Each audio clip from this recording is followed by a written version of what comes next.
particular evening, S called that, oh, he wanted to come to the house. The embarrassment, the first-hand embarrassment. Mind you, my grandpa used to be a principal, disciplinarian. I talked to the boy after then.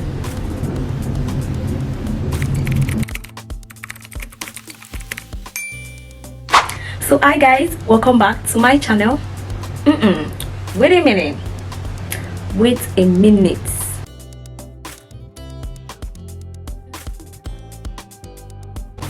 So hi guys, welcome back to my channel. It's your girl CECI. If you're new here, you're welcome, and if you're a returning subscriber, thank you so much for stopping by again and again. If you're new here, like I said, my name is CECI and I am a lifestyle vlogger in Lagos, Nigeria. So guys, from the title you already know it is story time, tea time, story time. Yup. So guys, today I will be telling you, yes, you got it right. The exact reason why you clicked on the link is exactly what I'll be sharing with you guys. How I got bitten because of Adam. Yes. But then guys, let's just start the story. Well, before we start, get your popcorn. I don't know how this video is going to go, but then I think you should get your popcorn. And I have with me here my rosé. Argue with yourself. If I tell you it is rosé, it is rosé. If I tell you it is champagne, it is champagne. So get yourself a glass of wine or juice, and even if it is water, just get it. So cheers. Have you gotten yours? Good, let's get right into it. Cheers. This cheers is only for those that have subscribed to this YouTube channel. So if you are here to subscribe, I take back my cheers. I take it back. Yes. What are you waiting for? I'm waiting. Subscribe. Is enough. Are you happy with yourself watching as a non-subscriber? Subscribe now. Thank you guys so much. Thank you for doing just that right now, because I know you've done it, and I believe so much in you. I believe so much in you. All right, so I'm wasting time. I'm sure you're already thinking, Sissy, just start this gist already. Just start already. And I am about to start. So honestly, this story doesn't have, I hope I get a storyline out of it. It's just, I just want to share, and I just think it would be more interesting if it is spontaneous instead of me writing things down, though it is also good to jot things down. So I remember I was in senior secondary school then. Then, you know, then now you were hot cake, secondary school, SS2, you're already thinking, I can start having boyfriend, you know, all of those things. So that was my case then, even though I wasn't so hyped about it. There were many people that were my friends, oh, boyfriend this, boyfriend that. But I'm like, okay, no. I didn't even know what a relationship should be like then. You know, people were just doing it and I wanted to do it, you know, things like that. So I remember, I honestly cannot remember what year exactly, but I was still in secondary school. I remember that one very well. And I wasn't in junior school, I was in senior school. So I met this guy, maybe on the road or something, I even don't know. So I met this guy, and then, hey, very black boy. What should we name him? Let's use his initials. Yeah, just one initial, S. We're going to call him S. Though I can use his name because I'm not sure he's even going to watch this video at all. So I met S, and then we got talking. So I remember then I used to be very timid. I was this very small girl. I'm still small, but then you can imagine how I was in secondary school. I was really small and really young actually. Was I young? Because I know people my age then were having boyfriends, or I don't know. And then let me just put this in perspective already. Then I used to stay with my grandparents actually. So you can imagine Omo Agba. For people that don't understand Yoruba, you can imagine someone with old people, the liberty. especially when they are very old and you don't have any other person to stay with them. So I would imagine there are times that I will sneak out, but don't let me jump. I am already jumping. So I stayed with my grandpa, and I honestly had the liberty to do whatever and whenever. So I know I started talking to this guy. We were always talking, and then of course the only thing that we were doing was kissing. No, nothing more. You understand? So nothing more. So I remember we would meet outside my gate. We would meet maybe halfway, and then you will follow me to my house. I'll follow him back, and all of those stuff. If you know my grandpa, if you come to my house, be ready for 1 million questions. Just be ready. Be ready. You'll be tired. Then so I'm always very conscious of the people I bring into the house. If I know that this one, where you are headed, if it is a boyfriend case, I hide you for my grandpa. If it's just friendship, hey, you can meet my grandpa and he can ask you all of the questions in this whole wide world. Okay, let me just go straight to the story. Let me just go straight. There were many things that happened, but this particular one that got me into trouble. This particular evening, S called that, oh, he wanted to come to the house. I was like, oh, no problem, okay. That I was going to sneak him in. I think that was it. That I was going to sneak him into the house. At that time, my auntie, there were many people in the house already. My auntie, my cousins, they were already in the house. So I was like, so one of my cousins, Precious, Precious knows, because we're like paddies, like Precious is my G. So I tell her everything. Any new boy, Precious. Any new thing, anything going on in my life, Precious. So I was so embarrassing. So I remember then I told Precious, oh Precious, S is coming today, you know, we have to find a way to let him in so that my auntie will not know. My auntie now is Precious's mom, so that my auntie will not know and all of that. Now Precious, my G. So she helps me with all of those crookere movements. So we got S in. When we got S in, that was how this particular cousin of mine. So we went to the backyard streets. You know now, no time. Went to the backyard streets.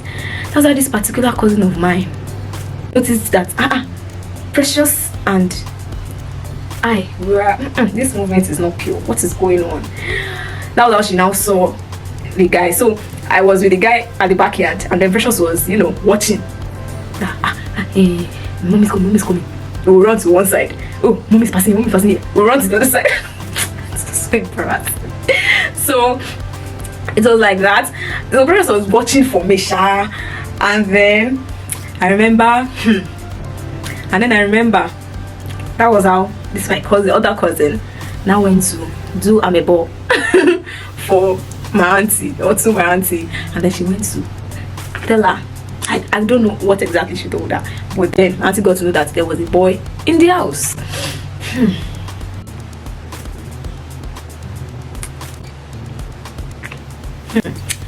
Auntie got to know that there was a boy in the house, and now she didn't say anything. She waited. So normal. So I was waiting for, you know, now we entered in the evening, let's say around 6:30. So we're waiting that my auntie will soon go inside. She was at the entrance at that point. The guy was already in. And then we're waiting that, oh, she will soon go inside. My auntie did not go 7 o'clock. My auntie did not go past 7. My auntie did not go inside. That was how my cousin Precious got to know that. My other cousin, I told my auntie about the boy in the house. So I'm going to say so a lot. Oh Jesus, so listen. So my auntie did not leave the front of the house, and that is exactly where we're going to pass. There's no way we'll pass and auntie will not see us. So she even positioned herself that there's no way these people will pass, that I will not catch them. And then time was already going.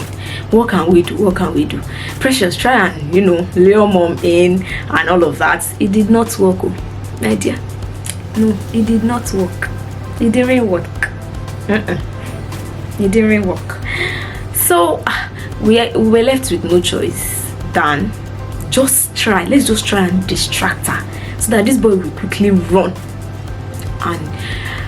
And then Guys, I forgot to mention, my auntie took the key to the gate. She locked the gate. I don't know who locked the gate, but they locked the gate. So then we used to lock the gate at 8 o'clock. So I'm very sure it was already 8 o'clock. So they locked the gate, and my auntie kept the key to the gate. So there was even no way. If we're even able to, like, for him to quickly run and pass, how are you going to get out of the building, sir?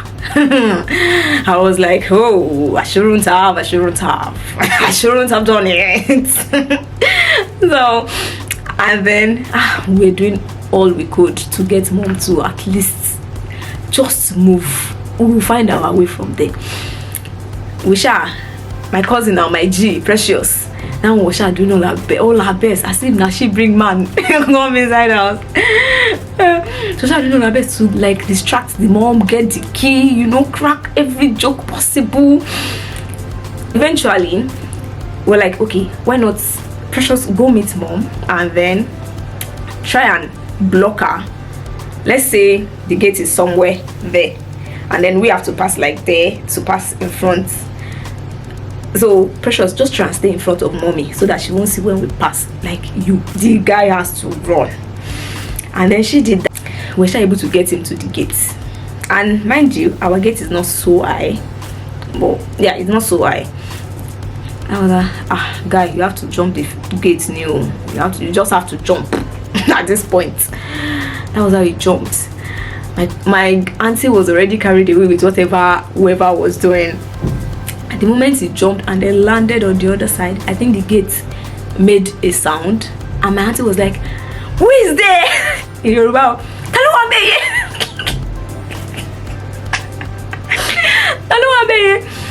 for me, my mind was like, okay, at least this is out of the way. He's not in the compound again. Oh, I don't care whatever happens after this. He is out. I don't come back to my house again, bro.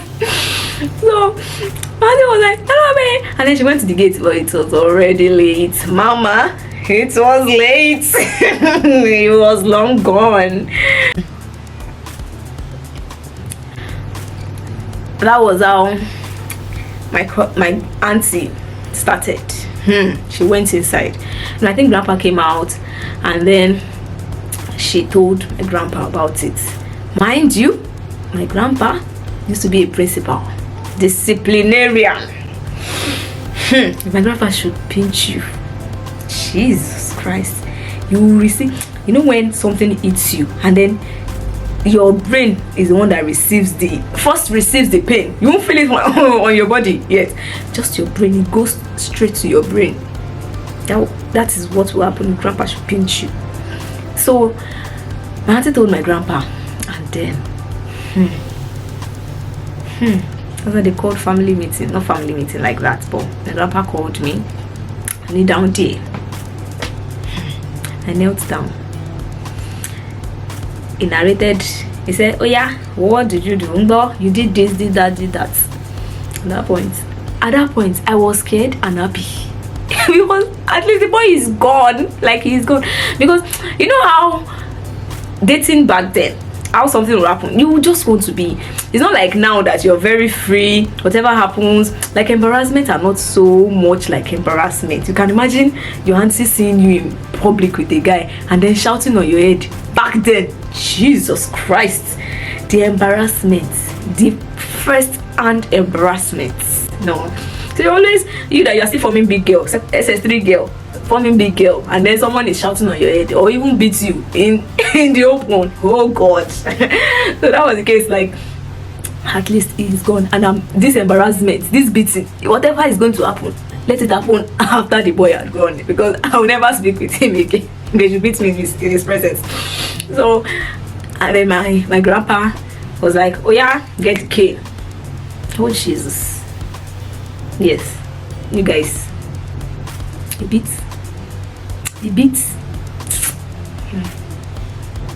beats nonsense out of my body. And then with my auntie putting pepper in the fire. Oh God, oh Jesus. It was terrible. They beat me. I cried there.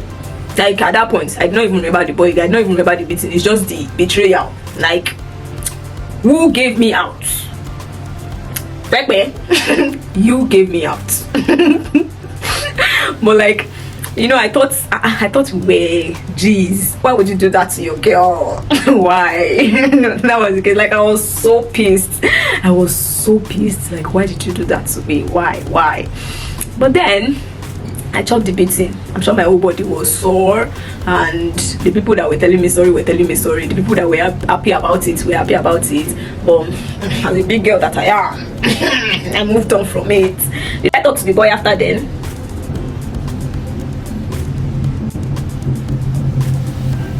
I don't know. But I think I did. I think I did. So S, if you're watching this, anywhere you are, like my grandpa, the more reason why my grandpa was very angry, I just remembered, the more reason why my grandpa was very angry at that time was because he was the chairman of the landlord association. Yeah, I remember. He was the chairman of the association. So you can imagine their fear was, or their anger was, that chairman's house, someone is jumping the fence or the gate. What if someone had seen him and maybe they must have thought he was a thief and then shoot him, or just something happens, because our gate was not that high actually, so he couldn't have broken the leg. Or that the affair was just like, it was really dark, and then what if someone had seen him and then something happens and all of that. I'm like, oh, that's your business. So the boy is gone, he should go to his mother's house, I beg. Like, it was really late. I was so scared for him at that point. I was so scared for him. So guys, so that was how I chopped the beating of my life that night. La letter away, I chopped the beating of my life. Did I go back to liking boys? Well, I'm sure we didn't. I wouldn't call it a relationship, because it's child's play. Anything that happened before I entered university is in the past, and it's child's play. I was not in my right senses then. I think after that whole jumping off fence thing, I just lost interest. I'm like, me and anything we concern Adam, man, I wash my hand out of it. So that was it. So guys, before I close, I remember ever since that time, even till date, my auntie still winds me with the whole situation or situation that happened that time. My auntie would ask me, they call him Samuel Afugono. For people that don't understand you, Afugono means, in the literal, should I give literal meaning, like someone that jumps the fence. Yeah, so someone that jumps the fence. So someone that jumps the fence. Guys, I've come to the end of the video. If you enjoyed this story time, please let me know in the comment section. Leave your comments. Please give this video a big thumbs up and subscribe to my channel. Please guys, subscribe. And until the next time, bye.